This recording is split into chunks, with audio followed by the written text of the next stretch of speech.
இப்ப நம்ம நோன்பு வைக்கிறோம். நோன்பு வைப்பதற்கான ஆரம்ப நேரம் எத்தனை நேரம் வரைக்கும் சாப்பிட்டு முடிக்கிறது? சஹருடைய முடிவு நேரம், நோன்பு திறக்கும் நேரம். இந்த ரெண்டு விஷயத்தையும் புரிந்து கொள்ள வேண்டும். சஹர் முடிவு நேரம் எது வரைக்கும் இருக்கிறது அப்படின்னு கேட்டா, அல்லாஹ் குர்ஆன்ல சொல்கிறான், இந்த இரவிலிருந்து நீங்க சாப்பிடுங்க. சாப்பிட்டு எது வரைக்கும் நீங்க சாப்பிடணும்னா, குலு வஷ்ரபு, உண்ணுங்கள் பருகுங்கள், ஹத்தா யதபய்யன லக்குமுல் கைத்துல் அபியது மினல் கைத்தில் அஸ்வதி மினல் ஃபஜ்ரி. ஃபஜ்ர் என்ற அந்த அதிகாலை, அதாவது கருப்பு கோட்டிலிருந்து வெள்ளை கோடு, ஃபஜ்ர் என்ற வெள்ளை கோடு தெரியும் வரைக்கும் நீங்க உண்ணுங்கள் பருகுங்கள். அதுதான் நோன்பினுடைய அந்த சஹர் முடிவு நேரம் அல்லாஹ் சொல்றான்.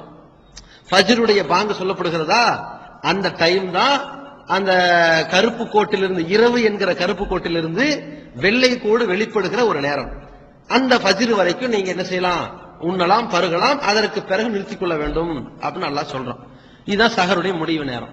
நம்ம சமுதாயத்துல சஹருங்கிற விஷயத்துல என்ன மாதிரி ஒரு தவறான நம்பிக்கையில் இருக்கிறாங்கன்னா, சில பேர் என்ன செய்வாங்கன்னா 3 மணிக்கே 2 மணிக்கே எந்திரிச்சு சாப்பிட்டு முடிச்சிடுறது. சாப்பிட்டு முடிச்சுட்டு நான் நியத்து சொல்லிட்டேன், நியத்துன்னு கிடையாது, நான் நியத்துன்னு வாயில சொல்லிட்டேன், இதுக்கு பிறகு பச்சை தண்ணி கூட குடிக்க மாட்டேன் அப்படிம்பாங்க. ஒரு 4:15 இருக்கும், 4:55க்கு தான் ஃபஜ்ர் பாங்கு சொல்லப்படுதுன்னா, ஒரு 4:15க்கு ஒருத்தர் டீ கொண்டு வந்து வாங்க டீ சாப்பிடலாம், நான் எப்போ 3:30க்கே நியத்து சொல்லிட்டேன்பாங்க. அப்போ இவங்க என்ன நினைச்சிட்டாங்கன்னா, நம்ம நியத்து சொல்லிட்டோம்னா நமக்கு இந்த நோன்புனுடைய டைம் ஸ்டார்ட் ஆயிருச்சு என்று அவர்கள் தவறாக விளங்கி இருக்கிறார்கள். அப்படி கிடையாது.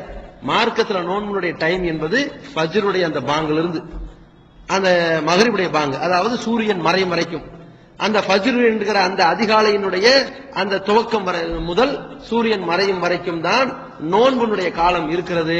அந்த காலத்துக்குள்ளதான் இந்த கடமை நம்ம செய்யணும். அதற்கு முன்னக்கூட்டியே நானே இப்ப பட்னியா இருக்க ஆரம்பிக்கிறேன் என்பது மார்க்கத்தில் சொல்லி தரப்படாத, வழிகாட்டி தரப்படாத ஒரு செயல். அப்ப இதை நம்ம செஞ்சிடக்கூடாது. அதே நேரத்தில் இது செய்வது பொருத்தமும் ஆகாது. இப்ப ஒரு ஆள் என்ன செய்யறாரு, காலைல 10 மணிக்கு ஒழு செய்யறாரு.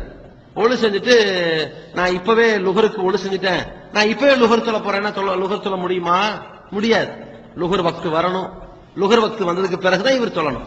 10 மணிக்கே ஒழு செய்திருந்தாலும் லுகர் வக்து எப்ப வருதோ அப்பதான் அவர் சொல்ல முடியுங்கிற அடிப்படை மாதிரி, அவர் 4 மணிக்கே சாப்பிட்டு முடிச்சிருந்தாலும் 2 மணிக்கே சாப்பிட்டு முடிச்சிருந்தாலும் அதுக்கப்புறம் சாப்பிடாம இருந்தாலும் அவருக்கு ஃபஜ்ர்ல இருந்து தான் டைம் ஸ்டார்ட். அது வரைக்கும் அவர் என்ன வேணாலும் சாப்பிடலாம், சாப்பிடாம இருக்கலாம், அது அவருடைய விருப்பம்.